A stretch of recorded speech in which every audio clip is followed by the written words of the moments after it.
that little town, they were lost and never found. Fallen leaves, fallen leaves, fallen leaves on the ground. Hey, what's up everyone? Here's Gors month before number 18. This is going to be my last review of the horror season. And this time I'm going to review Red Dead Redemption Undead Nightmare. A very highly anticipated DLC for, obviously, Red Dead Redemption. So let's get straight on to a review with the story of Red Dead Redemption Undead Nightmare. Okay, now the story in Red Dead Redemption The Undead Nightmare is pretty good overall. I mean, it's not as good as Red Dead Redemption single player, mostly because that went on for about 20 hours, and it introduced us to so many different characters, and it actually stuck with those characters for a little while.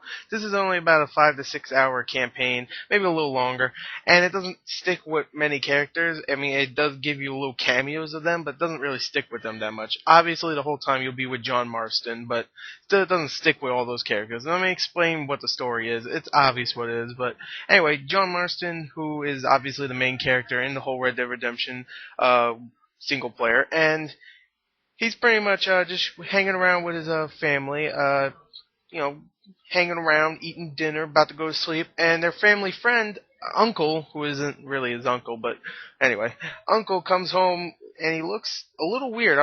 We don't know what happened to him. We all know what happened to him, but they don't know what happened to him, and Uncle goes crazy, bites Abigail, who is John Marston's wife, and then his son Jack, and they turn into zombies. Now, John Marston's quest is to go and find a cure for whatever this is. They don't know what it is. We all know they're zombies. But he goes and meets other characters that he met before, and he's trying to figure out what happened and how he can cure it. So, yeah.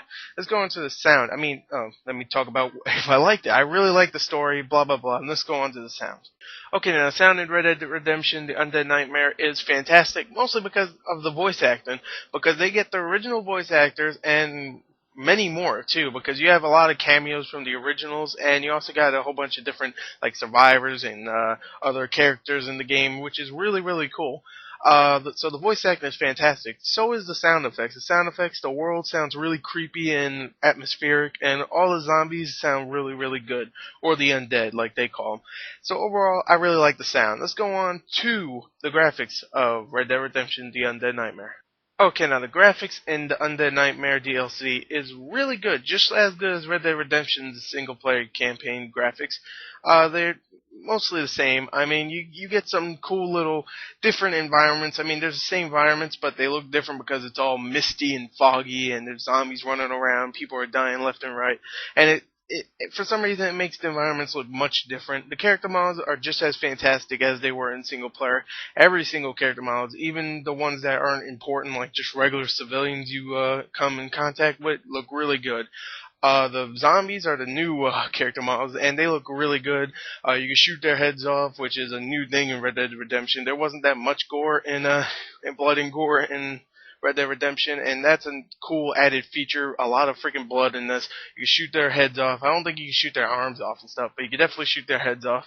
A lot of zombie action and a lot of really cool special effects with the zombies. Some of them spit out acid and stuff. Some of them just like fog up, it looks like a little bit, and some of them are just, they're disgusting. So, I mean, it works. The zombies look great, or the undead, like they call them in Red Dead Redemption. So, yeah. Anyway, the graphics are fantastic. So let's go on to the gameplay. Okay, now the gameplay in Red Dead Redemption The Undead Nightmare is the same old kind of shooting from Red Dead Redemption, except this time, obviously, you get some zombies. And that's completely different, because when you have zombies, that means you can't use the cover system in Red Dead Redemption, mostly because it's, I mean, you can use it, but it's not going to be effective. I mean, the zombies just run up at you, so really you have to use different tactics, like running up on somewhere they can't get to, like a house or something, and it's really, really strategic sometimes, and it's really, really cool in that way. You get a bunch of different weapons, like holy water and a torch, which is really, really cool. You get a blunderbuss, which is badass. You get obviously get the old kind of weapons like dynamite and a rifle and a pistol and shotguns, all that kind of stuff. But obviously it's a little different because in that you would aim anywhere because they're just regular people. In this one, you always have to shoot for the head.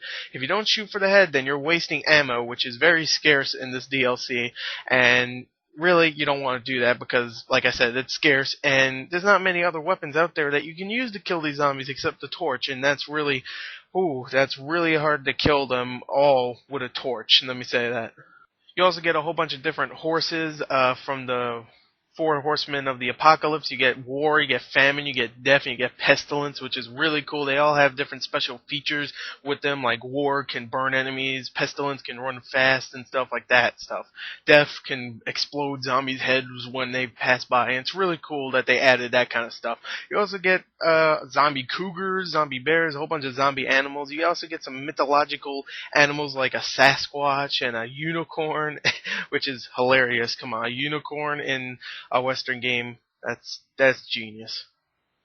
Besides gang hideouts in this, you actually get graveyards, which is pretty much the exact same thing. Gang hideouts, you cleared a whole bunch of enemies out. In this one, you clear a whole bunch of enemies out, except the enemies are zombies, obviously, which is really cool, and it's a lot of fun to do those.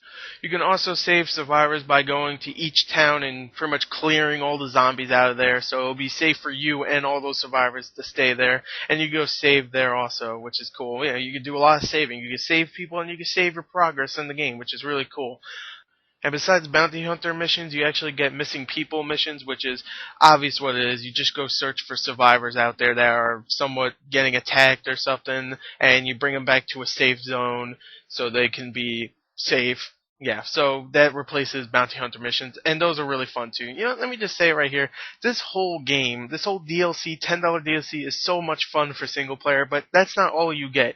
You get even more. You get more than a 5 to 6, maybe even a 7-hour campaign, which you can go back and play even more. You actually get more multiplayer modes. You get 2 new multiplayer modes, which both of them, I haven't played one of them. I haven't played Land Grab, but I have played Undead Overrun. And that one is so much fun. Undead Overrun is pretty much a zombie uh, horde mode, let's say, and it's a lot of fun. You just hold your place, try to survive as long as you can, and it's a lot of fun. Land Grab, I haven't played yet, but I heard it's pretty much like you have to hold your position as long as you can and keep enemies away from it. That's what I'm thinking it is. I didn't hear that's what it is, but that's what I'm thinking it is. So you know what? Overall, I love this DLC. It's definitely one of my favorites, and I can't think of anything wrong with it besides maybe sometimes it gets a little repetitive with the horse riding because you don't get a campfire in this, so you can't just fast travel to each one. You actually have to ride to each one. That could get a little annoying, but that's all I can think of. Overall, I love this DLC. Check the description for the written review, and yeah, thank you and goodbye.